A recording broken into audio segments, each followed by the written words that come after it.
जी, नमस्कार। मित्रों, आज के कार्यक्रम की शुरुआत एजाज तवक्कल की गजल के इन दो शेरों से। एजाज लिखते हैं, बहती हुई आंखों की रवानी में मरे हैं, बहती हुई आंखों की रवानी में मरे हैं, कुछ ख्वाब मेरे ऐन जवानी में मरे हैं, कुछ ख्वाब मेरे ऐन जवानी में मरे हैं। कब्रों में नहीं, कब्रों में नहीं हमको किताबों में उतारो, कब्रों में नहीं हमको किताबों में उतारो। हम लोग मोहब्बत की कहानी में मरे हैं, हम लोग मोहब्बत की कहानी में मरे हैं। तो देखिए कि किस तरह पुस्तकों का महत्व है, और तमाम लोग, अलग अलग क्षेत्रों के लोग, राजनीति, साहित्य, सामाजिक सेवा, शिक्षा, तमाम कला, तमाम फील्ड्स के लोग जो आज दर्ज हैं इतिहास, साहित्य में और तमाम दूसरी विधाओं में, दूसरे अनुशासनों में, वे इस कारण से ही जिंदा हैं, इस कारण से ही हम तक हैं कि वे कहीं ना कहीं दर्ज हैं। खबरों में नहीं हमको किताबों में उतारो, हम लोग मोहब्बत की कहानी में मरे। मानव सभ्यता का जो दस्तावेजीकरण है, मानव सभ्यता के उद्विकास की जो कहानी है, वह इन शब्दों में, देश दुनिया की तमाम भाषाओं के शब्दों में उपस्थित है, और उसकी गर्माहट को, उसके विभिन्न संदर्भों को हम भली भांति जानते समझते हैं।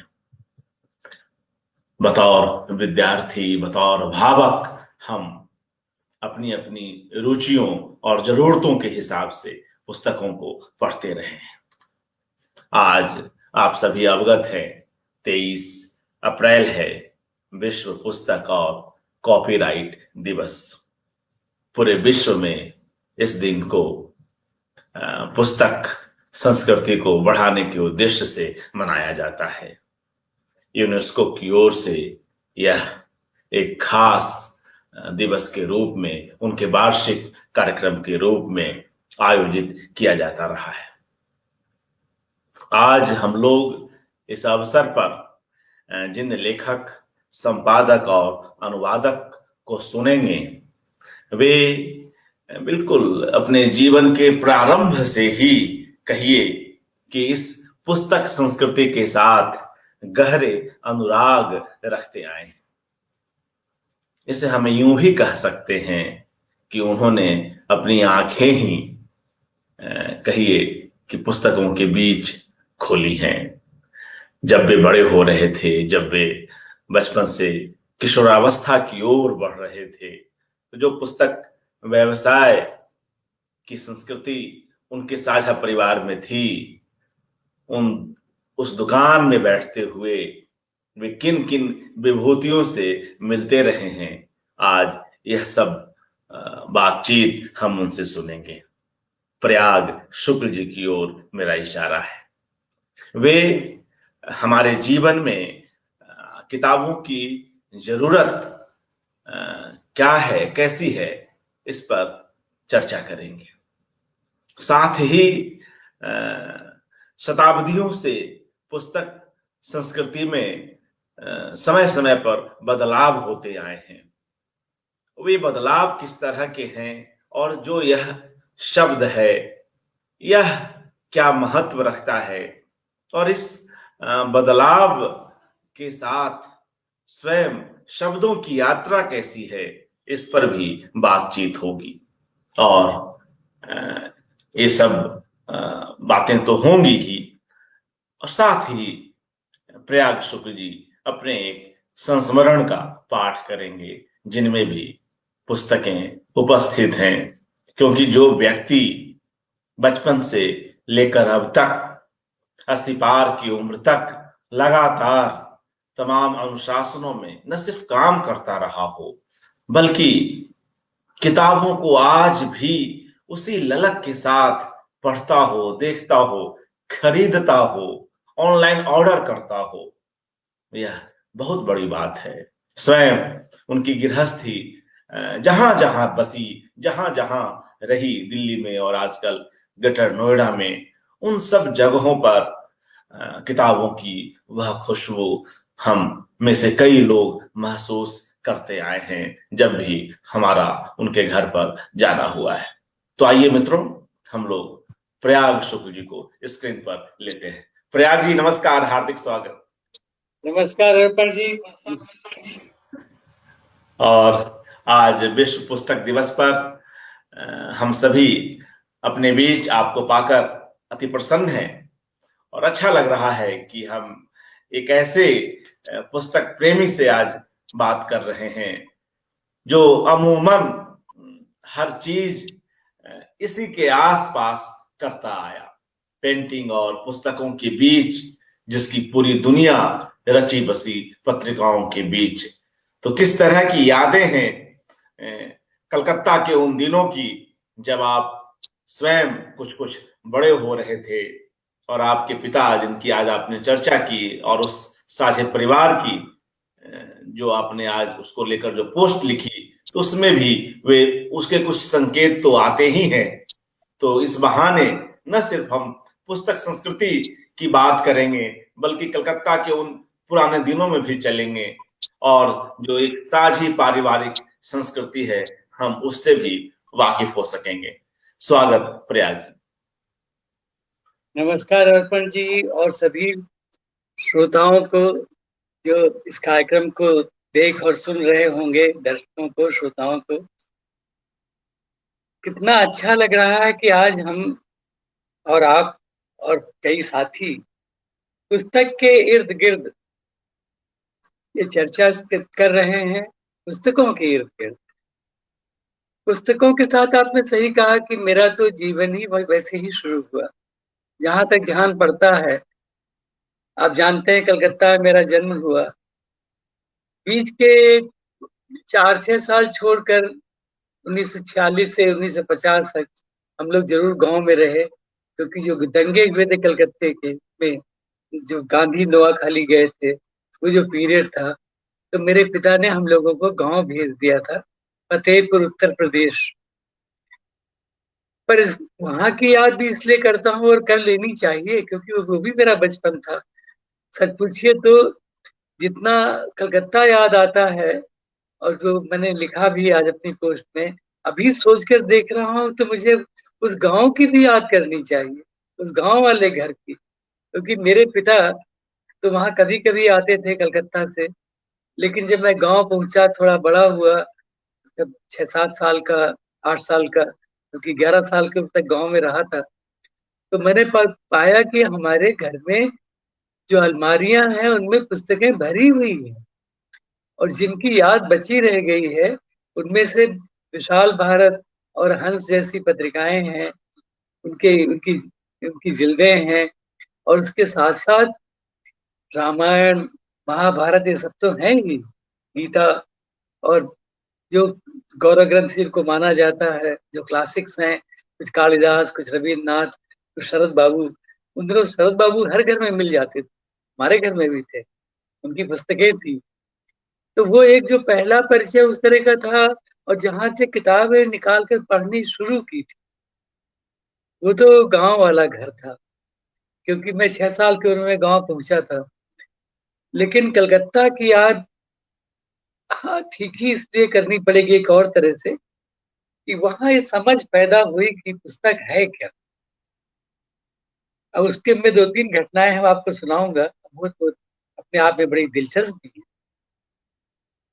जब हम थोड़ा बड़े हुए, स्कूल में पिता ने भर्ती कराया, रानी राष्ट्रपति हाई स्कूल में, जो हमारे घर के सामने ही था, 6वीं कक्षा में। क्योंकि 4वीं 5वीं तो मैं पढ़कर आया था गांव से ही, जो पाठशालाएं तब की हुआ करती थी ना, कि एक दरी बिछी है, कहीं दरी नहीं भी है, और आप जमीन पर बैठे हो, और टाट पट्टी इसको कहते थे। तो मैं भी उस स्कूल में पढ़ा, स्कूल ही वही था, हम सभी वहीं पढ़े। हमारे भाई बहन जो अंदरों वहां थे, छोटे भाई बहन। तो देखा मैंने कि स्कूल जाने पर और जो हमको वहां जो किताबें मिली या जो गांव में भी देखी, अब उसकी चर्चा कर चुका हूँ, तो वो हम अब रोज रोज उठा रहे हैं और उनमें संख्या में बढ़ोतरी हो रही है।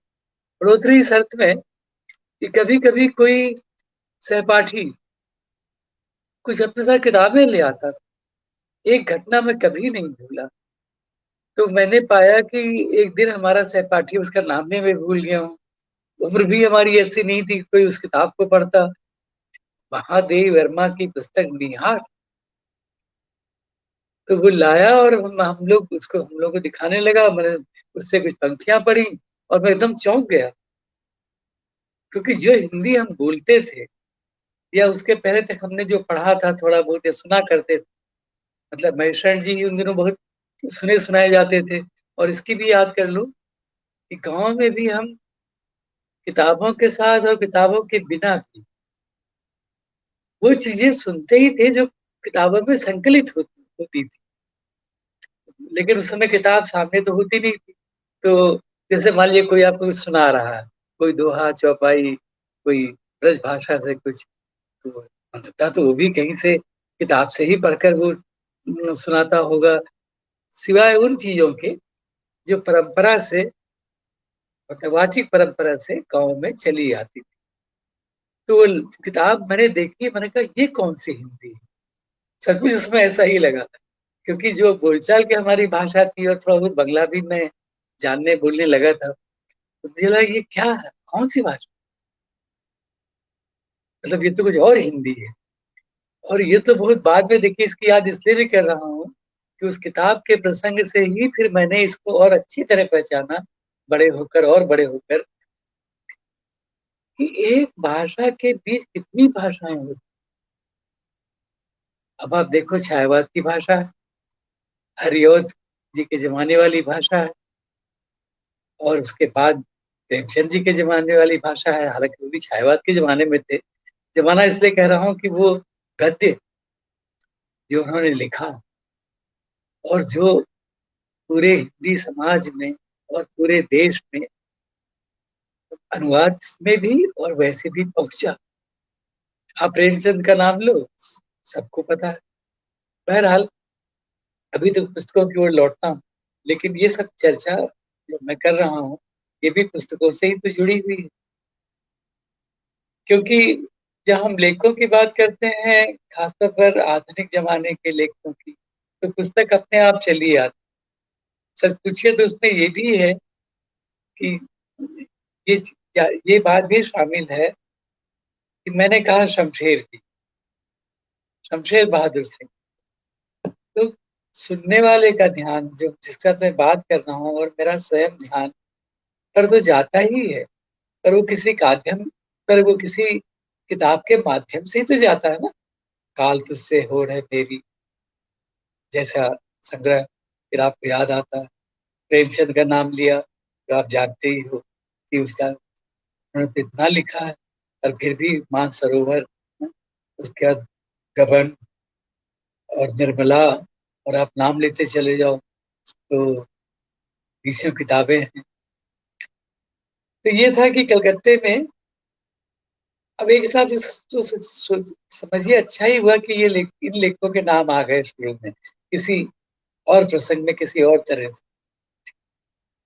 तो हमने शुरू में तो इन्हीं को जाना कि घर में प्रेमचंद तो रहते ही थे, हमारे कोई चाचा, हमारा कोई चचेरा भाई, मेरा भाई, वो प्रेमचंद को लाता ही था, पढ़ता भी था। शरद बाबू भी थे, मैत्री शरण जी थे।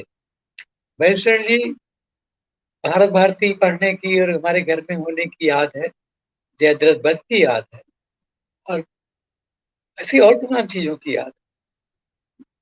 अब एक और प्रसंग देखिए, ये जो पुस्तकों का क्रम बना, इसमें एक दिन में शायद शायद 16 बरस का, और मैं लाया था किसी पुस्तकालय से कि मेरे मित्र अशोक सिकसरिया, जिनका स्मरण मैंने आज पोस्ट में भी किया है, किताबों से जो बहुत गहरा संबंध मेरा बना, इसके पीछे तो वही एक एक हिसाब से। उसकी बात बाद में करूँ। तो उन्होंने दी, या मैं लाया, या किसी और ने, कोई चाचा लाए। शेखर एक जीव, आगे की शेखर एक जीव। अब उसको पढ़ने का, उसके प्रथम भाग के पढ़ने का जो बहुत गहरा असर हमारे ऊपर हुआ, हम सब के ऊपर, हमारे भाई बहनों के। आप जानते हो मेरे बड़े भाई राम नारायण शुक्ल तो स्वयं एक लेखक थे। 60 कहानियां उनकी हैं, 3 कहानी संग्रह हैं। कहानी के सहायक संपादक वो रहे थे। और मेरी सबसे बड़ी बहन चंद्रप्रभा, चंद्रकांता अवस्थी, चंद्रप्रभा तो मुझसे छोटी है 1.5 बरस। और उसके बाद चंद्रकिरण, जिसने बाद में, जो राठी जी से विवाहित थी, गिरधर राठी से, और जिसने ग्रेटर नोएडा के एक मॉल में पुस्तक की दुकान ही खोली। लगा, हम लोग कहते भी थे कि हमारे पैतृक व्यवसाय को तो तुम्ही ने आगे बढ़ाया है। और वो दुकान अभी है, पोथी वितरण केंद्र। वो तो नहीं रही, लेकिन वो किताब दुकान तो है। तो वो इस उसकी भी याद देखिए इसलिए आ गई कि उसमें भी पुस्तक प्रेम कहाँ से जागा। तो हमारे घर में जो हम लोग की मंडली बनी, हमारे बड़े भाई राम, मैं उनसे छोटा 2.5 बरस, मुझसे छोटी चंद्रप्रभा, और उससे भी छोटी चंद्रकिरण, और उसके बाद देव नारायण, मेरा सबसे छोटा भाई। ये जो 4-5 लोग थे, ये हमारी एक तरह की मंडली थी कि कोई कुछ पढ़ता था तो बताता था, ये किताब उसकी मेज पर, या जहां भी वो बैठता या बैठती थी, वो रखी हुई मिलती थी। तो धीरे धीरे हमने पाया कि किताबों का ये ढेर बढ़ रहा। फिर वो दिन भी आया जब मैं अपने पिता के लिए, शायद 10-11 साल का तो नहीं, 11 का तो रहा ही होगा, क्योंकि 11 साल में ही कलकत्ता पहुंचा था, 11-12 की उम्र में। घर से उनके लिए चाय नाश्ता वगैरह जाता था। तो गर्मी की छुट्टियों में, दशहरे की छुट्टियों में हम लोग भी दुकान चले आते थे। हमारे घर का कोई भी जो सहायक इन सब कामों में रहता था, या रहते थे, एक से अधिक लोग थे भी। अब ये भी याद कर लूं कि अब सोचिए, तो आज के ये पीढ़ी के लोग तो चक्के में पड़ जाएंगे। मैं 16 बरस की उम्र तक, अर्पण जी, 60 लोगों के बीच रहा। 3 मंजिल का हमारा मकान, उसमें मेरे पिता 2 सगे भाई, 5 सौतेले भाई, उनके परिवार। और उन दिनों आप जानते हो, ऐसा अक्सर होता था कई संयुक्त परिवारों में, कि उस परिवार से जुड़े हुए लड़के लड़कियां भी पढ़ने के लिए उस परिवार में आ जाते थे। जैसे मान लीजिए मेरे मामा लोग, मेरी माँ के भाई, वो लोग आकर कभी पढ़े, हमारे यहाँ रहे थे, और कलकत्ते में उन्होंने पढ़ाई की थी। तो ये संख्या बहुत ज्यादा इसलिए भी थी कि घर के 40-45 लोग, और 10-15 लोग दुकान में काम करने वाले, कोई रसोईया, कोई सहायक, वो सब भी थे। तो हम किसी सहायक के साथ एक दिन मैं पिता के लिए टिफिन लेकर गया। फिर जाने लगा, अच्छा लगता था। तो देखा कि इतनी किताबें मैंने जीवन में पहली बार देखी। वो मैं दृश्य अपनी पुस्तक का, दुकान का याद कर सकता हूँ, कालीचरण कंपनी का। उस समय न्यू मार्केट, जो कलकत्ते की बड़ी प्रतिष्ठित पुरानी अंग्रेजों के जमाने वाली मार्केट थी, वो नाम था उसका। उसमें तरह तरह की दुकानें थी। मतलब वो एक तरह का समझिए सुपर मार्केट कह सकते हैं, था ही वो। कि उसमें फ्लोरिस्ट हैं, फूल भी बिक रहे हैं, और ये बेकरी की चीजें भी हैं। फिर वो तरह तरह कॉस्मेटिक्स भी हैं। हमारी भी एक दुकान थी कॉस्मेटिक्स की, बाद में हुई थी। टोबैको शॉप्स हैं, वो भी मेरी हमारी दुकान, एक पैतृक दुकान टोबैको की भी थी, जो बाद में मेरे पिता के हिस्से में आई, मतलब हम लोगों के हिस्से में आई जब बंटवारा हुआ भाइयों। बहरहाल, तो ये जो कालीचरण कंपनी थी, संयुक्त परिवार की दुकान, कलकत्ते की एक बहुत बड़ी दुकान, जहां से सत्यजीत राय भी पुस्तकें खरीदते थे। वहां उनको देखा है, कई बार देखा है, पिता से बात करते हुए। तो 11 बरस की उम्र में जब मैं पहुंचा मार्केट, आने जाने लगा, तो मैं देखा अरे ये तो सैकड़ों किताबें। अच्छा उस समय अंग्रेजी में थी, तो हमारी पुस्तकों की दुकान जो थी वो अंग्रेजी में थी, और उसमें ब्रिटेन से और अमेरिका से अखबार भी आते थे, क्योंकि अंग्रेजों के जमाने में वो दुकान थी। और बाद में भी कई ग्राहक उसमें ऐसे थे, उसके सत्यग्राही थे, वो भी हमारी दुकान से पत्रिकाएं भी ले जाते थे। तो आप ये देखिए कि उसको देखने का एक बड़ा गहरा असर, एक बड़ा प्रसन्न असर। अच्छा हाँ, और हाँ ये भी याद कर लूं कि हम बच्चों को कुछ किताबें थमा दी जाती थी जितने कॉमिक्स हुआ करते थे। पर मैं आपसे स्वीकार करूं कि गांव में पढ़ा हुआ एक लड़का, तो हमको अंग्रेजी इतनी कहाँ आती थी। अब तो अंग्रेजी में लिखता भी हूँ, लेकिन उस जमाने की जब सोचता हूँ, तब तो हमारे लिए वो समझिए एक अपरिचित लिपि जैसी थी। ये जानते थे कि अंग्रेजी है, एबीसीडी हम पढ़ लेते थे, लेकिन उनके कॉमिक्स को हम रस लेकर पढ़ सके जैसे कि आज के बच्चे पढ़ लेते हैं या टीवी में देख लेते हैं, हमारे साथ वो नहीं था। पर पुस्तकों का आकर्षण था, और तरह तरह की किताबें थी। उस तरह की किताबें भी थी जो अभी हैं और बड़ी प्रचलित हैं, कि जिनमें से मान लीजिए आप ऐसे खोलते हैं तो एक पन्ना ऐसा आमने सामने का, तो उसमें कोई घर मकान बन जाता है, कुछ तितली फूल बन जाते हैं, उस तरह के, तो वो हम देखा करते। पर किताबों के नाम भी पढ़ते थे कि भाई, लेकिन अब तो वो याद नहीं रह गए।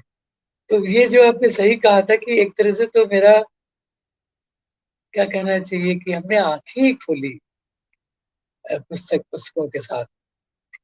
फिर वो लगाव बढ़ता गया, बढ़ता गया। ये लगने लगा कि इस संसार में जो है, इस पुस्तक संसार में जो है, ये कहीं और नहीं। और आज भी वही मानता हूँ, और कोई नई बात तो कह नहीं रहा, ये बहुत लोग मानते हैं कि वही तो है। देखिए, जो आपके जैसे आपका कोई भी एक प्रमुख विषय रहता है ये सबका, कि भाई कोई साहित्य में, मतलब साहित्यिक पुस्तकों में उसकी ज्यादा रुचि है, किसी की किसी खेल खेल वाली पुस्तकों में है, किसी की अ, पक्षियों के संबंध में जो किताबें हैं उसमें रुचि है। लेकिन हम लोगों के साथ जो चीज हुई वो बहुत सुंदर चीज हुई, और वो मेरे मित्र अशोक सक्सेरिया के कारण हुई।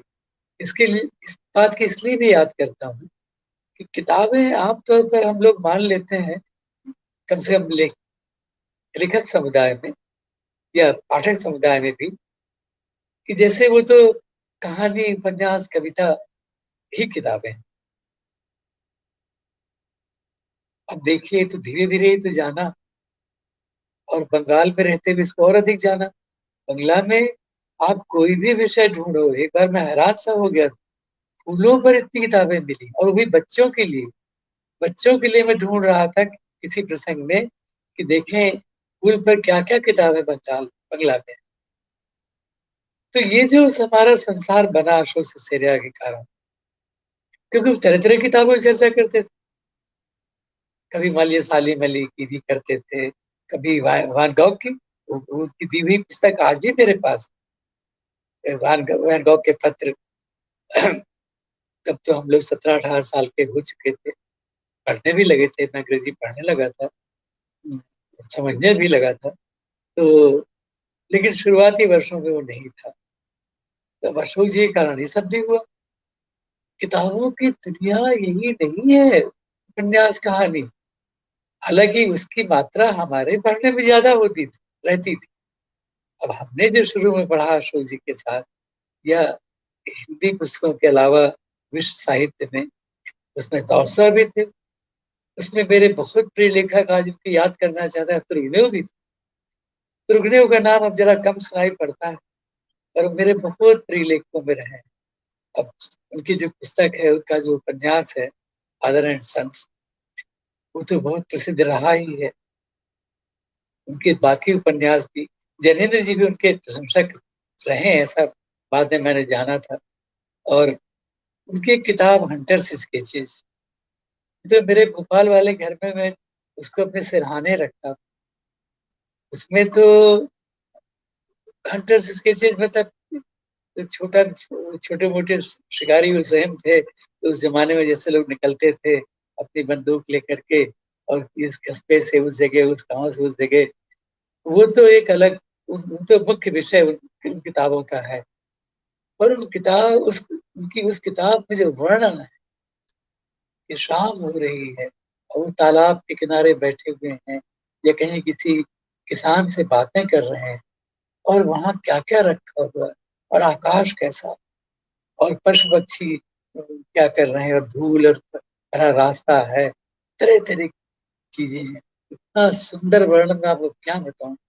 बाद में मैंने जाना कि एक प्रभाव उनका अनजाने ही मेरे ऊपर पड़ा, जब मैंने वो दुनिया मेरे आगे का कॉलम लिखना शुरू किया था। तो उसके साथ साथ ये सब भी, रसूल जी के कारण मतलब क्रिकेट की पुस्तकों में बहुत दिलचस्पी बढ़ी, क्योंकि क्रिकेट में उनकी बहुत दिलचस्पी थी। तो खेल कूद में वो हॉकी की बात करते थे, हॉकी पर किताबें हैं। फिर वो संगीत की बात भी हम लोग करते थे। तब तो वो जमाना तो बहुत बाद में मेरे जीवन में आया कि मैं संगीत नाटक अकादमी की मैंने पत्रिका निकाली, या राष्ट्रीय नाट्य विद्यालय में पहुंचा, उनकी पत्रिका भी मैंने ही निकाली, रंग प्रसंग नाम से। ललित कला की पत्रिका भी मैंने ही निकाली, समकालीन कला के शुरू के 2 अंक अतिथि संपादक के रूप में। तो फिर बाद में जाना कि ये सब काम काज मैं कैसे कर पाया, जिस हद तक कर पाया, जितना कर पाया, इसके बीज उस समय बढ़ चुके थे किताबों के देखने मात्र से। तो ये कहना चाहता हूँ आज विश्व पुस्तक दिवस पर, किताब सिर्फ किताबों को देखने का भी एक मतलब, और उसका भी बहुत सुख उठाया। अशोक सिसोदिया की याद कर चुका हूँ, अब तो वो जगह नहीं रही, वो दुकान कब की समाप्त हो चुकी है। पर माखूराम बुक स्टॉल एंड मतलब दोनों तरफ, ये चारों तरफ उसके ड्रामे घूम रही हैं। बीच में एक जगह है जहाँ ये स्टॉल है, और जहाँ हमने बहुत समय बिताया है खड़े खड़े। किताबें भी रहती थी कम, पर पत्रिकाएं ज्यादा। वो जमाना देख के उसकी याद भी आ गई। कल्पना, वसुधा, युग चेतना जैसी पत्रिकाएं आपको इन स्टॉल्स में मिला कर। बाकी जो शरद बाबू हैं, और जो ज्यादा पढ़े जाते थे, रविन्द्र साहित्य है, वो तो रहता ही था। तो संक्षेप में यही, फिर से एक बार दोहरा ही लेता हूँ, संक्षेप में क्या दोहरा लूं, कि ऐसे किताबों का संसार बड़ा होना शुरू। फिर वो दिन आए जब हमने लाइब्रेरीज में जाना शुरू, अकेले भी, अशोक जी के साथ भी।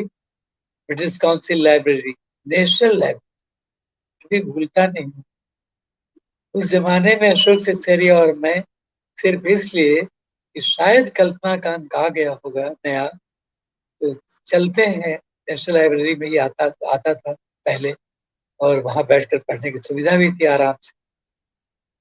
मेंबर भी बन गया था जब 18 साल का हुआ, उसका उन्होंने बना लिया था। तो फिर वो नेशनल लाइब्रेरी की याद ही ठीक की याद आई कि वहां तो फिर वो एक, आप सोचिए कि किस विषय पर वहां किताबें नहीं रही हैं, और किसी भी सेक्शन में चला जाता था तो हैरान हो जाता। फिर वो कुमार सभा पुस्तकालय, बड़ा बाजार पुस्तकालय, सेठ सूरजमल जालान पुस्तकालय, ऐसे कलकत्ता के जितने पुस्तकालय थे उनमें मैंने जाना शुरू। तो कभी कभी सोचता हूँ कि इतना समय कैसे निकला, पर निकला था।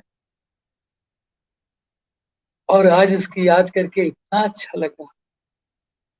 ऐसे ही एक दिन अभी कलकत्ते में, जब नीलांबर ने मुझे बुलाया था, अभी साल भर लगभग हो रहे होंगे या कम।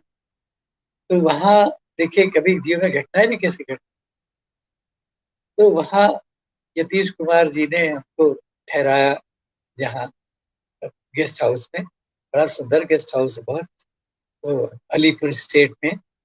तो एक दिन में सैर करते करते, सुबह की सैर करते हुए मैंने पाया, अरे वो तो नेशनल लाइब्रेरी के बिल्कुल बगल में ये मैं खड़ा हूँ। अब वो दिन याद आए, और लगा कि वो दिन और आज का दिन, जब मैं उसी कलकत्ते में, फिर लेखकों के बीच में, फिर इतने सारे लेखकों के बीच में और किताबों के बीच में, क्योंकि किताबों की बात भी होती ही थी नीलांबर के उसमें। तो पुस्तक मेले, पुस्तकों का लोकार्पण, पुस्तकों का अब तो ऑनलाइन लोकार्पण, आप सोचिए। तो अभी भी मेरा कोई दिन भी, बल्कि कहूँ कोई घंटा नहीं बीतता जब मैं किताब के साथ नहीं होता। सामने सुबह से ही शुरू हो जाता है। सुबह उठता हूँ तो एक कविता पढ़ने की इच्छा होती है, तो कोई कोई बिना सोचे हुए हिंदी अंग्रेजी किसी कोई भी पुस्तक उठाता हूँ, उससे एक कविता पढ़ता हूँ। फिर प्रसंग से, अपने काम से, अब इतनी किताबें भी देखी, हाँ ये भी याद कर लूं कि मेरे जीवन की सुंदर घटना है कि मैं पत्रकार भी रहा और कई विषयों में दिलचस्पी रही, कई तरह के कामकाज करने में बहुत आनंद आया। लगा कि इससे जीवन कुछ ज्यादा सार्थक हुआ कि मैं रंगमंच के बारे में भी जानता हूँ, सिनेमा के बारे में भी जानता हूँ, मेरी रुचि है। और कला और कलाओं के बारे में जानता हूँ। संगीत नृत्य पर भी किताबें पढ़ता हूँ। अभी देखिए, अब नृत्य से याद आई, कल नृत्य दिवस। इस समय मैं इतनी सुंदर पुस्तक पढ़ रहा हूँ। तिथि, तिथि बेटा, अच्छा वो भी नहीं सुन रही, नहीं तो वो किताब मैं आपको दिखाता। वो शोभना नारायण जी की किताब है कथक लोक, जिसको मैं पढ़कर चमत्कृत हो गया। कथक के बारे में हम लोग जानते हैं, जानते थे, जानते हैं, जानना चाहते हैं। पर जब जिस दिन से ये किताब मेरे हाथ में आई आईआईसी लाइब्रेरी से, लगा कि कथक की एक दूसरी दुनिया खुल गई है। क्योंकि शोभना नारायण जी ने इसका नाम रखा है कथक लोक, और इस कथक लोक की खोज इन्होंने की है बिहार के गांव में। जब वो लोग गए हुए हैं शायद गया, वहां कोई, वो कुछ पूछ रही है, हाँ अरे पूछ भी नहीं रही, वो शायद एक व्यक्ति को लगता है ये डांसर है क्या है, तो वो कहता है कि आप कथक वाले हो क्या, तो इनको समझ में नहीं आता। तो बाद में वो कहता है, शायद ऐसे ही कोई प्रसंग है, थोड़ा बहुत आगे पीछे हो सकता है इसमें कुछ, कि अरे वो कथक गांव तो यही है, थोड़ी दूर पर है। अब ये लोग कथक गांव का नाम सुन करके वो और उनकी मित्र चकित हो जाती, कथक नाम का गांव। फिर इस यात्रा में और उसके बाद ये लोग ये खोजना शुरू करती और पाते हैं कि इस देश उत्तर भारत में बहुत सारे गांवों के नाम कथक, कथक नाम के ही गांव।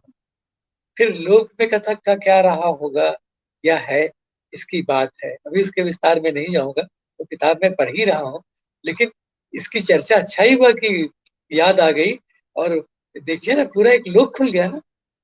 एक किताब आपके सामने क्या क्या खोल देती, सिर्फ उसमें आए हुए प्रसंग ही वो एक दूसरी दुनिया की यात्रा करा देते हैं, आप उस दुनिया की जिसको आप नहीं जानते थे, जो आपके आसपास की। तो अभी एक दिन ऐसी और घटना घटी, वो हम लोग शिमला जाने की सोच रहे थे, तो मुझे याद आई कि मैंने शिमला पर एक किताब खरीदी थी, उसकी ढूंढ में लग गया।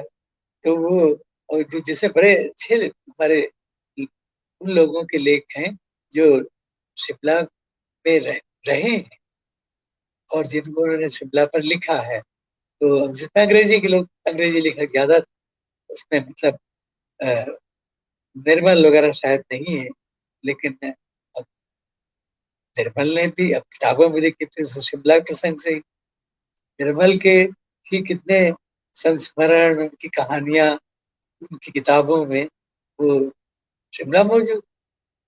तो किताब की दुनिया के बारे में जितना ही आप सोचिए अचरज होता है।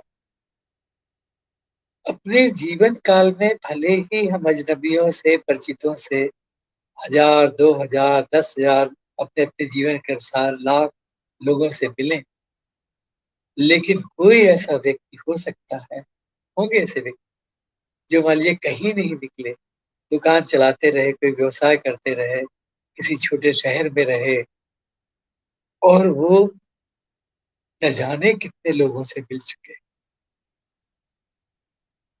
पात्रों से मिलना, व्यक्तियों से ही तो मिलना है। अब मैं रेणु के उपन्यास के पात्रों से, उनकी कहानियों के पात्रों से तो दो एक को कह सकता हूँ कि हाँ मिला हूँ, थोड़ा सा उनके बारे में जाना है।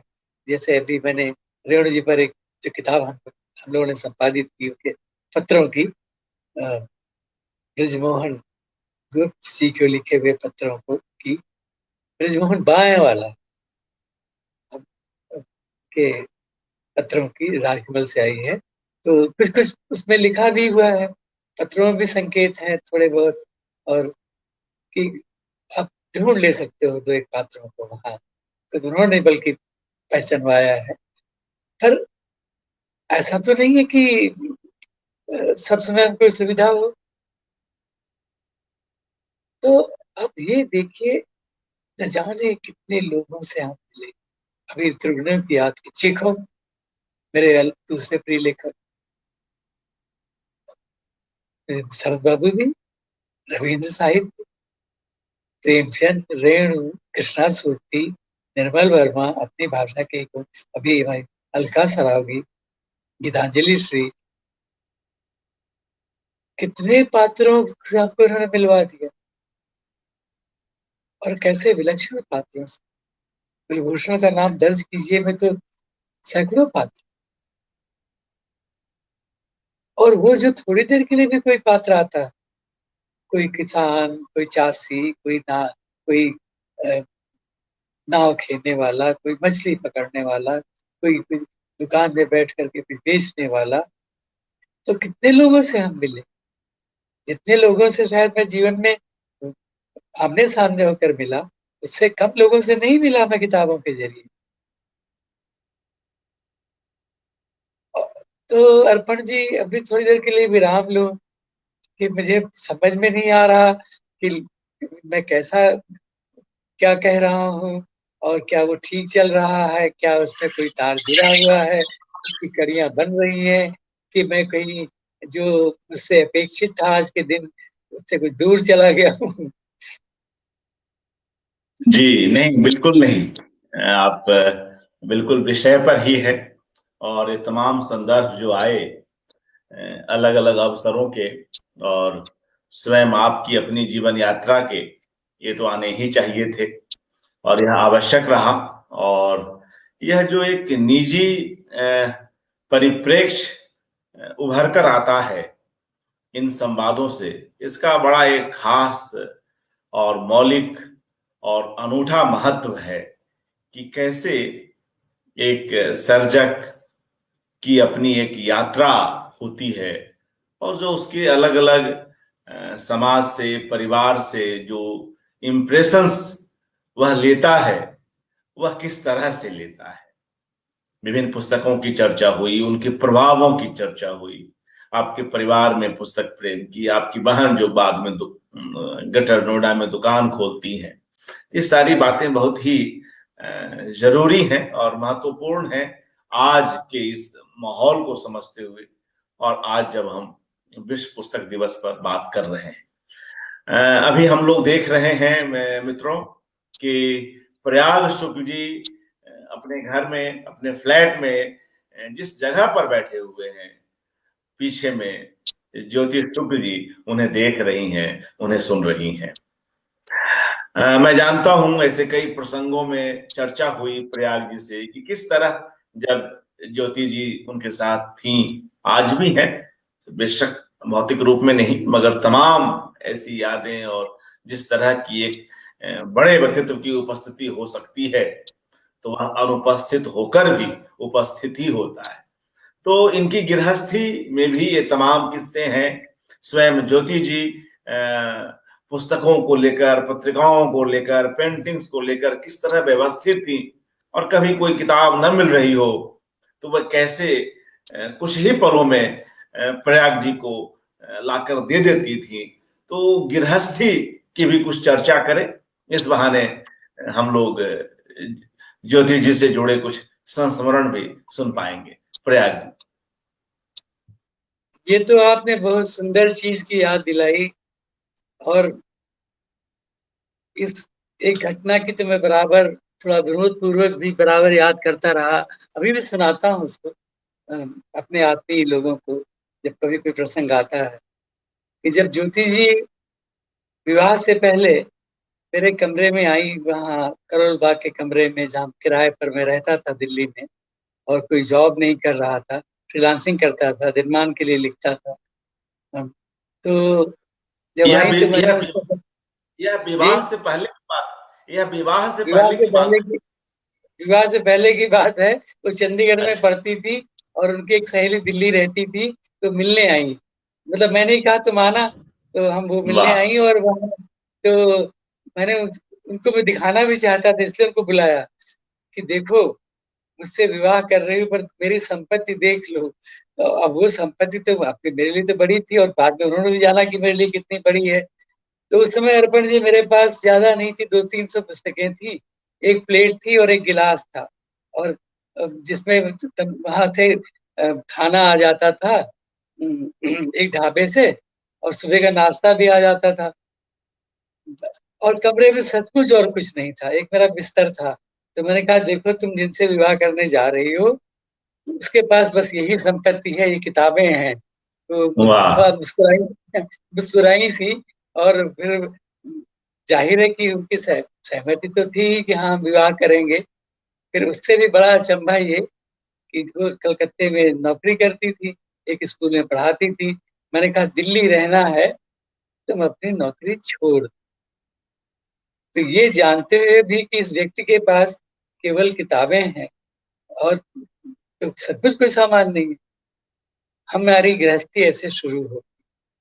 और उस दिन से जब हमारे मेरे पास वो 300 किताबें थी या 400 थी, तब से उन्होंने जो मेरी पुस्तकों को संभालना शुरू किया, जो बाद में हजारों की संख्या में हो गई। तो उसका कारण ये बना कि मैं, विनोद जी ने उसकी याद की है यादनामा में, विनोद भारद्वाज ने, हाँ शायद की है, कि मैं और विनोद जब दिनमान में थे तो हमारा नियम ये था कि हम घर बाद में जाएंगे, पहले जो वेतन मिला है उससे हम पुस्तकें खरीदेंगे तो।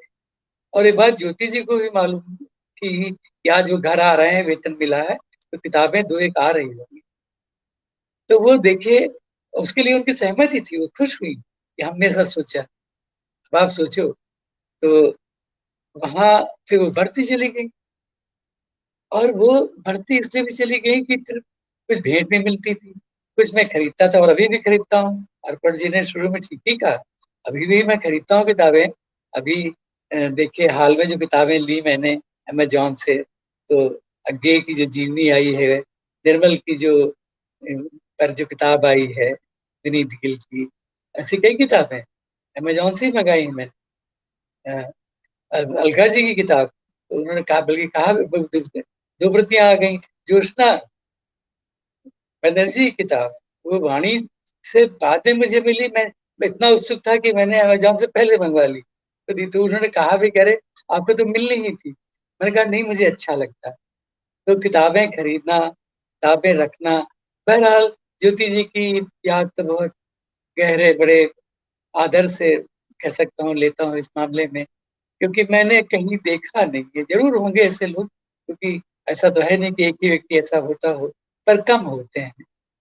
फिर जब ये हजारों की संख्या में कैटलॉग भी हो गए, कि ये जयराम पटेल का कैटलॉग है, राम कुमार का है, ये हुसैन का है, ये मंजीत बाबा का है, ये अंबादास का है, मुझे अचरज होता था।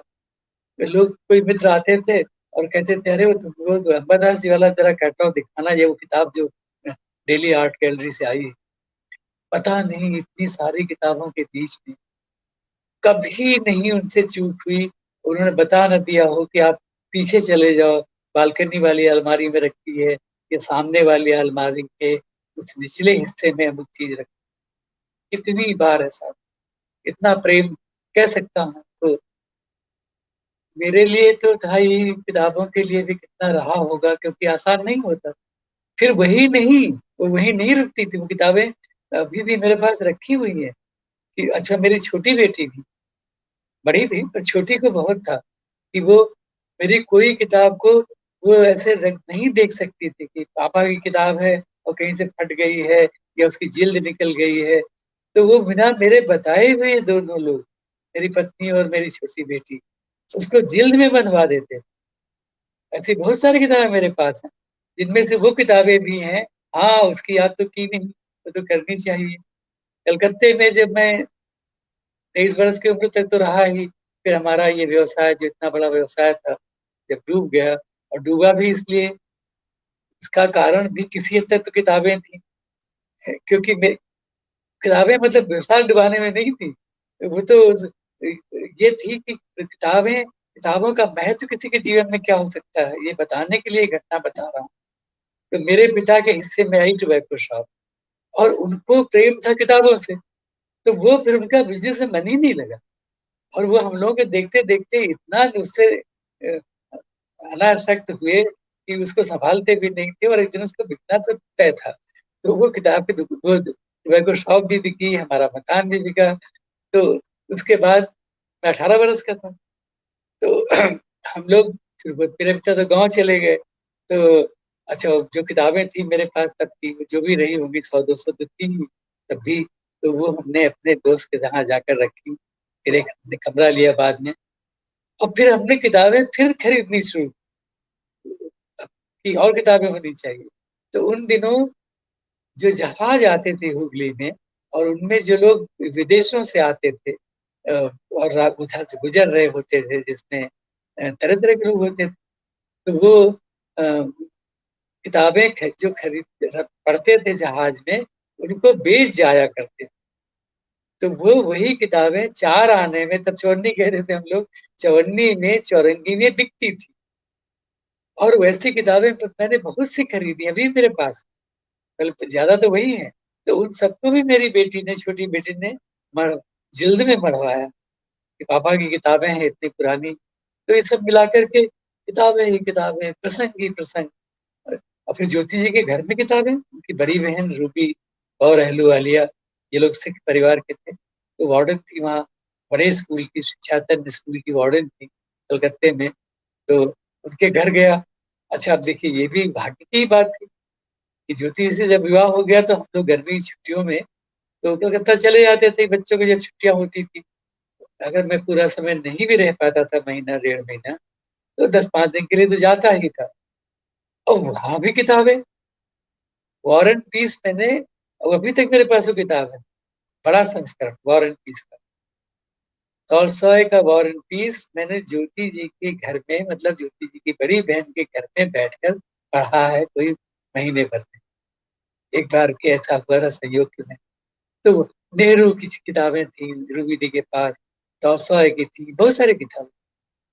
तो चारों सब, मेरा भाग्य ही किताबों से ही घिरा रहा। फिर अभी देखिए एक और प्रसंग तो रह गया, जिसको सुनाने का मन है, और वो बड़ा प्रिय प्रसंग है मेरा। तो एक दिन मैं क्या पाता हूँ, जब मैं दिनमान के लिए फ्रीलांसिंग करता था, और मनोहर श्याम जोशी सहायक संपादक थे, और वात्स्यायन जी उसके संपादक थे अकेले, और मुझे बहुत चाहते थे। तो एक दिन जोशी जी ने मुझसे कहा कि भाई, तुम्हारे लिए एक बड़ा अच्छा प्रस्ताव है, इसको छोड़ना मत। तो वात्स्यायन जी ने मुझसे सीधे न कहकर जोशी जी से कहलवाया, ये कहा, टटोला उन्होंने कि प्रयाग से कहिए कि वो हमारी जो किताबें हैं, कपिला जी और तो चले जाते, कपिला जी अपने दफ्तर में, और कहीं शास्त्री भवन है जहाँ पे अपना दफ्तर था, और वात्स्यायन जी टाइम्स ऑफ इंडिया बिल्डिंग में। तो घर में कोई रहता नहीं है, वो उन किताबों का सदुपयोग करें, और चाहे तो उसमें एक तरह की सूची वो बना दे मेरे लिए कि भाई ये उपन्यास है, ये कहानी है, कविता की पुस्तकें हैं। अब मैंने सोचा कि तो बड़ा भारी सुयोग है, क्योंकि वात्स्यायन जी का के घर में जा चुका था, और मैंने देख एक बार गया था, और देखा किताबें ही किताबें, किताबें ही किताबें, इधर देखिए वहां किताबें, पूरा घर किताबों से भरा हुआ। तो बहरहाल मैं जाने लगा, और वो एक रजिस्टर भी खरीदा गया इसके लिए, और मेरे लिए कॉफी आ जाती थी। पर वो मुझे छोड़ना पड़ा दूसरे कारणों से वो काम, नहीं तो मैं शायद कई महीनों तक या बरसों तक ये चाहता, तो उन किताबों के बीच रहता। तो और एक से एक किताबें थी वात्स्यायन जी की पुस्तकालय, तमाम ग्रीक कवियों को मैंने शुरू में वहीं पढ़ा, उन्हीं के यहाँ, बीच बीच में मैं पढ़ता भी रहता था। तो कपिला जी और वात्स्यायन जी खान भोजन करने आते थे दोपहर, अपने अपने दफ्तरों से। अब मैं चूंकि वहां रहता था, तो अब मैं ये कह नहीं सकता था कि मैं भोजन नहीं करूंगा, क्योंकि वो सत्यमार्ग का इलाका तब था, वहां तो दूर दूर तक आपको कोई दुकान भी नहीं दिखती, ढाबा वगैरह तो छोड़ ही दीजिए, वो सब आईएएस या ऐसे अधिकारियों के फ्लैट्स वहां थे, फ्लैट्स मकान। तो मैंने एक दिन जोशी से कहा, जोशी जी सब कुछ बहुत अच्छा है पर इसमें एक गड़बड़ है। अब वो लोग तो, हम लोग युवा लोग, अब वो थोड़ा बहुत अपना खाएं और अब मेरी प्रतीक्षा करें। मैंने कहा ये तो बड़ी गड़बड़ बात है, ये लोग बैठे रहते हैं मेरे लिए और मैं अपना आराम से खाता रहता हूँ। फिर ये भी लगा कि अगर मैं इन्हीं किताबों के बीच रहा, जबकि बहुत बड़ा सहयोग है, तो फिर उसका क्या होगा। कि वो शाम को मैंने जोशी से कहा कि फिर मैं नाटक कैसे देखूंगा, फिल्में कैसे देखूंगा, मतलब ये प्रदर्शनियां कैसे देखूंगा, जिसके लिए मैं दिल्ली आया हूँ। सचमुच कल्पना छोड़कर मैं आया ही इसीलिए था कि वहाँ दिल्ली में अलगाजी हैं, दिल्ली में कृष्णा सूत्री हैं, दिल्ली में अज्ञे हैं, दिल्ली में निर्मल हैं, दिल्ली में राम कुमार हैं, हुसैन हैं, रविशंकर जी हैं, यामिनी कृष्णमूर्ति हैं। और एक एक करके बाद में सभी से परिचय भी हुआ और कुछ से बहुत अंतरंग, बहुत आत्मीय, उससे सामान्य पर हुआ। तो अलगाई से तो काफी खैर काफी हुआ, उनके लिए बहुत सारे काम भी किए। तो अब ये है, तो फिर मैंने जाना बंद कर दिया।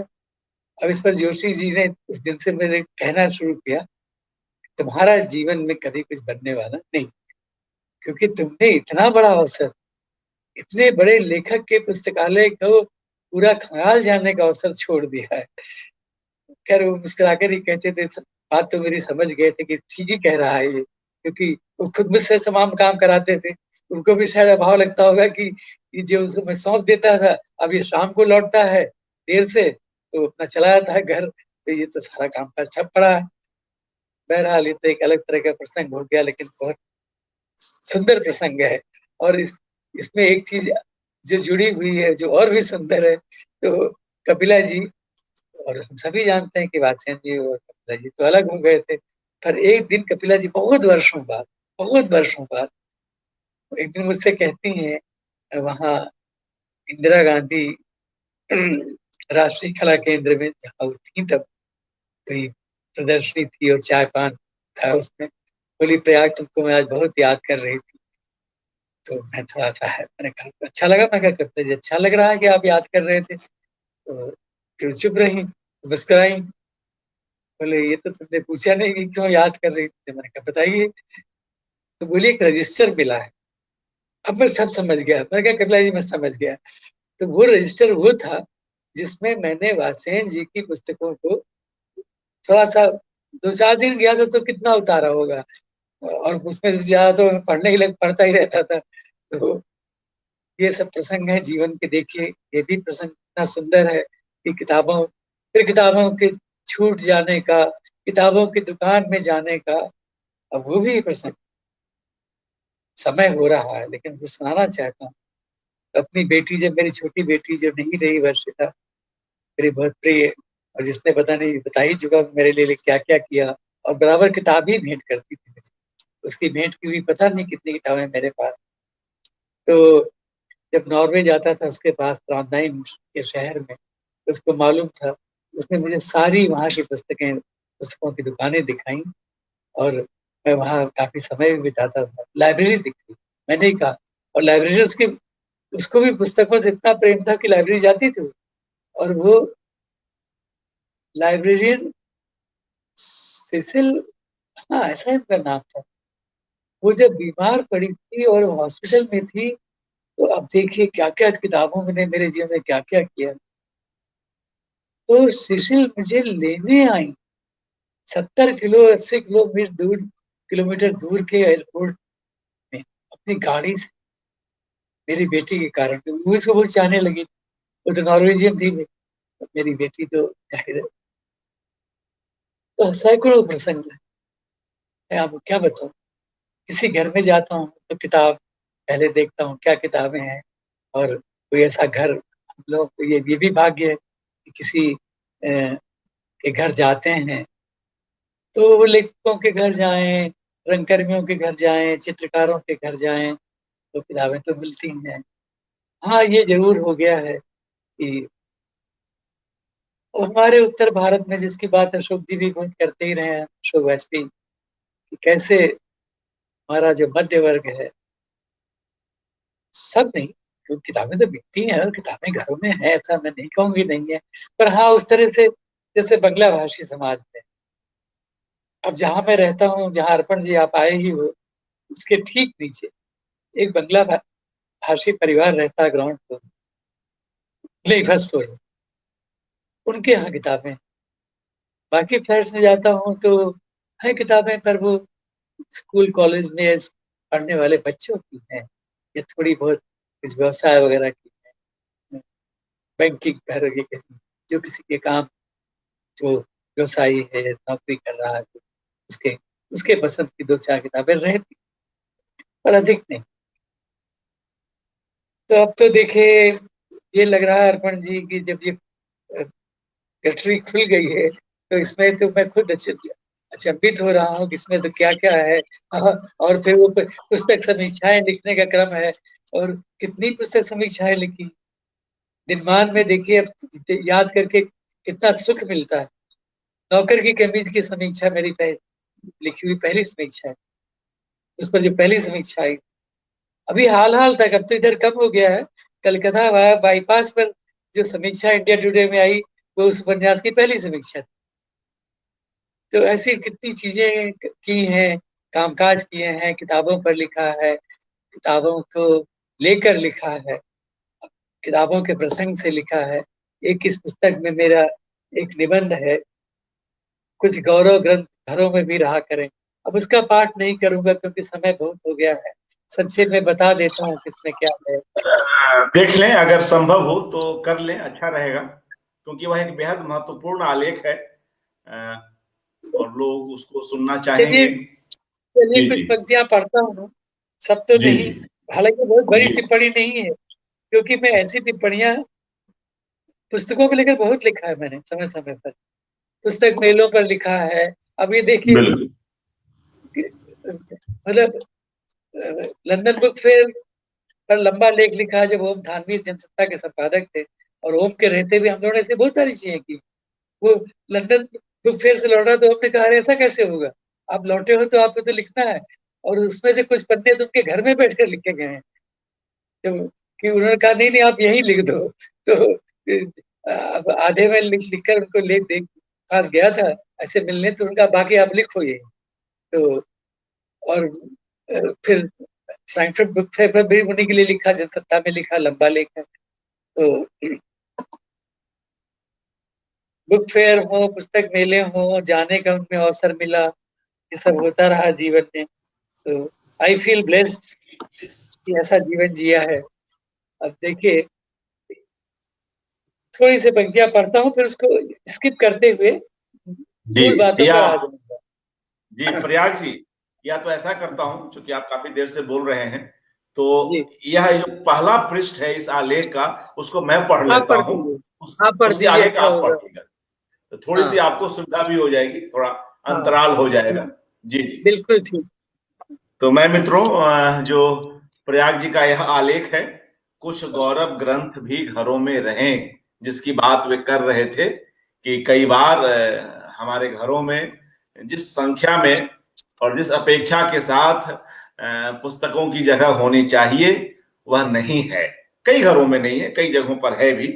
तो इसी पर लिखते हैं प्रयाग जी अपने इस आलेख में, पढ़ता हूं, जिसका उन्वान है कुछ गौरव ग्रंथ भी घरों में रहें। मैं पहला पृष्ठ पढ़ता हूं और आगे के लिए अनुरोध करता हूं कि प्रयाग जी स्वयं पढ़ेंगे, ज्यादा अच्छा लगेगा, उनका पाठ भी हमें प्रभावित करता है।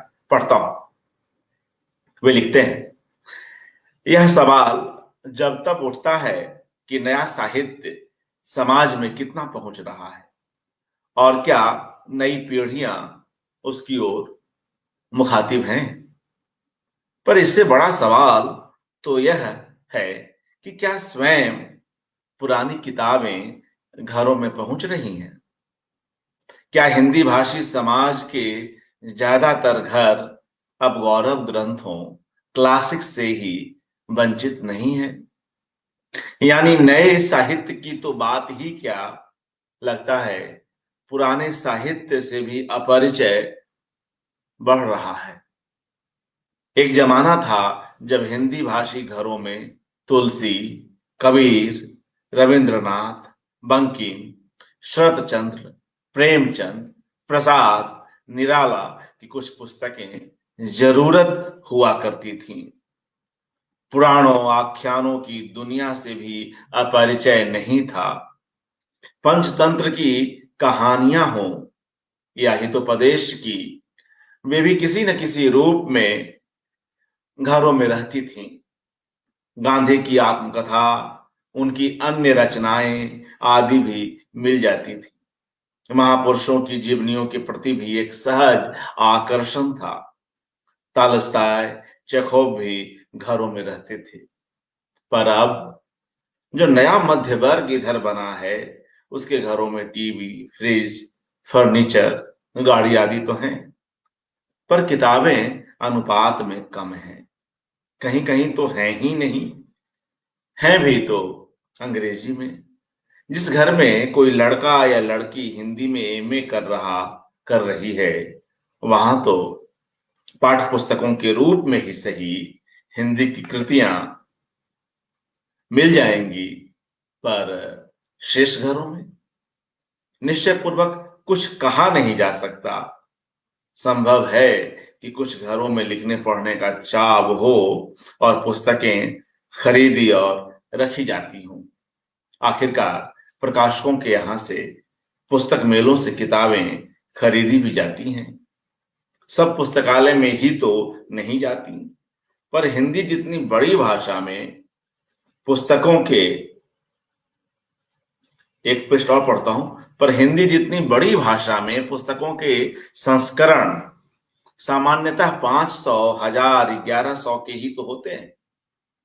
और हम सब अपने अनुभवों के आधार पर जानते हैं कि साक्षर खाते पीते मध्यवर्गीय घरों में भी अब पुस्तकों को लेकर अतिरिक्त उत्साह तो नहीं है। और यह वास्तव में चिंता की बात है कि घरों से गौरव ग्रंथ भी गायब हो रहे हैं। एक बेहद जरूरी चिंता अपने इस आलेख में प्रयाग जी कर रहे हैं। अगला हिस्सा पढ़ता हूं। घरों में गौरव ग्रंथ रहें तो यह उम्मीद रहती है कि वे उठाकर पढ़े भी जाएंगे। वे नई पीढ़ी को संस्कारित करेंगे। नए साहित्य को भी जांचने परखने के लिए गौरव ग्रंथ जरूरी होते हैं। पर आज नई पीढ़ी या नई पीढ़ियों के सदस्यों में से कितने होंगे जिन्होंने मूल या अनुवाद में कालिदास की किसी रचना का एक पन्ना भी पढ़ा हो। चौतरफा जो परिदृश्य है, खास तौर पर महानगरों में, उसमें दिखाई यही पड़ रहा है कि एक बहुत बड़ी साहित्य धरोहर से हमारा संपर्क टूट रहा है। संपर्क तो टूट ही रहा है, पर हम इसकी चिंता भी बहुत कम कर रहे हैं। सौभाग्य की बात यही है कि गौरव ग्रंथों का प्रकाशन बंद नहीं हुआ है। विभिन्न प्रकाशकों के यहाँ से और साहित्य अकादमी, प्रकाशन विभाग तथा नेशनल बुक ट्रस्ट जैसी संस्थाओं के यहाँ से बहुतेरे गौरव ग्रंथ अभी भी उपलब्ध हैं। स्वयं लेखकों के जीवन चरित्र उपलब्ध हैं। राज्यों की हिंदी ग्रंथ अकादमियों ने भी कई स्तरीय प्रकाशन किए। यह भी कम सौभाग्य की बात नहीं है कि बहुतेरे पाठकों, अभिभावकों का ध्यान इनकी ओर गया है। नेशनल बुक ट्रस्ट जैसी संस्था की पुस्तकें अब गोदामों में नहीं पड़ी रहती। फिर हिंदी के कई प्रदेश हैं और इनमें साक्षरता का प्रतिशत भी बढ़ा है और मध्य वर्ग की क्रय शक्ति भी बढ़ी है। इन तथ्यों को ध्यान में रखें तो इसी नतीजे पर पहुंचना पड़ता है कि घरों में पुस्तकें पहुंच सकें, खास तौर पर गौरव ग्रंथ पहुंच सकें। इस दिशा में बहुत कुछ होना शेष है। घरों में किताबें हों तो वे अपना कुछ प्रकाश तो फैला ही पाती हैं। पुस्तकालय से पुस्तकें लाकर पढ़ने की आदत ने कोई बहुत जोर नहीं पकड़ा। फिर हमारे यहाँ कोई पुस्तकालय आंदोलन भी नहीं है। सच्चाई तो यह है कि बहुतेरे अच्छे पुस्तकालय या तो बंद हुए हैं या किसी तरह घिसट रहे हैं। नए पुस्तकालय सामान्यतः खुल नहीं रहे। गली मोहल्लों में जो छोटे छोटे पुस्तकालय और बड़े भी एक जमाने में दिखते थे, क्या अब वे दिखाई पड़ रहे हैं? जो नई कॉलोनियां अब बनी हैं, नई ग्रुप हाउसिंग सोसाइटियां, क्या उनमें पुस्तकालय भी है? अपवाद स्वरूप इनमें से कुछ में हो सकते हैं, पर साधारणतः नहीं ही है। तो बहुत ही महत्वपूर्ण आलेख है हमारे समय पर। यह टिप्पणी करता हुआ आलेख मैं चाहूंगा कि इसके आगे का पाठ स्वयं प्रयाग जी करें। जी प्रयाग जी। आगे पढ़ता हूँ, ये कहते हुए कि ये पुस्तक 2011 में आई थी, हाट और समाज, और लेख उसी के आसपास का है। मतलब 12-13 साल तो उससे ज्यादा ही, लगभग 15 साल पहले का है ये। परिस्थितियां बहुत बदली नहीं है। हम यह कहकर छुट्टी नहीं पा सकते कि टीवी की दुनिया ने बहुत कुछ लील लिया है या लीलने की प्रक्रिया में है। बंगाल या केरल जैसे प्रदेशों की हालत टीवी के बावजूद ऐसी नहीं हुई है जैसी इस मामले में हिंदी प्रदेशों की है। हिंदी प्रदेशों में या हिंदी भाषियों में अंग्रेजी मोह तो बढ़ा ही है, अपनी भाषा के प्रति वास्तविक प्रेम भी घटा है। वे दिन भी अब नहीं है जब शुरू से बच्चों में भाषा प्रेम के बीच अभिभावक और शिक्षक डालते थे। गलत उच्चारण पर या भाषा के किसी असावधान प्रयोग पर रोकते थे। स्कूली शिक्षा की दुनिया से भी ये चीजें अब प्राय गायब हैं, जिनका जिक्र हमने ऊपर किया है। जाहिर है कि अगर नई पीढ़ियां अब गौरव ग्रंथ नहीं पढ़ रही हैं, साहित्य कम पढ़ रही हैं या नहीं पढ़ रही हैं, तो इसमें उनका दोष नहीं है। दोष तो शिक्षा पद्धति का और सामाजिक स्थितियों का ही है। पहले तो उन पीढ़ियों को सावधान करने की जरूरत है जो अभिभावकों की हैं। एक प्रतियोगी वातावरण में करियर सुधारने और बनाने के आग्रह में कामकाज के क्षेत्रों में विस्तार की स्थितियों ने युवा पीढ़ी के मन में यह बात बैठा दी है कि वह बस अपनी कामकाजी पढ़ाई को लेकर ही चौकस रहे। अब आप डॉक्टर इंजीनियर कुछ और बनने वाले हैं तो बस अपने विषयों की पढ़ाई कीजिए, विविध विषयों का सामान्य ज्ञान भर बटोर लीजिए। साहित्य नया या पुराना न भी पढ़े तो काम चल जाएगा, यही माना जा रहा है ना।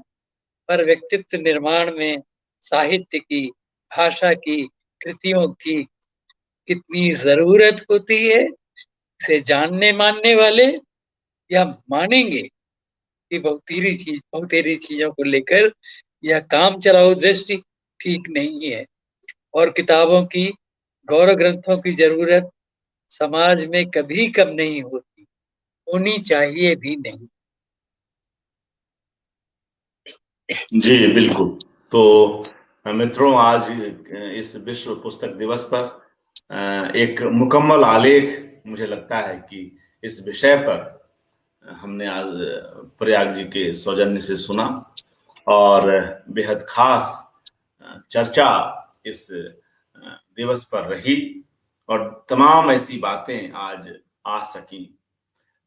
एक किताब है प्रयाग जी, बहुत ही चर्चित किताब, एंथ्रोपोलॉजिस्ट, और वे पुस्तकालय से भी जुड़े रहे, आल्बर्टो मैंगुएल की जी जो किताब है वह जी हिस्ट्री ऑफ रीडिंग्स की। उसमें वे तमाम तरह की बातें करते हैं। जी पढ़ने का जो अपना इतिहास है, हिस्ट्री ऑफ रीडिंग्स, तो उसमें ऐसी कई बातें वे बतलाते हैं कि किस तरह जो पुस्तकें हैं हमें मतलब टाइम एंड स्पेस को पार कर जाती हैं।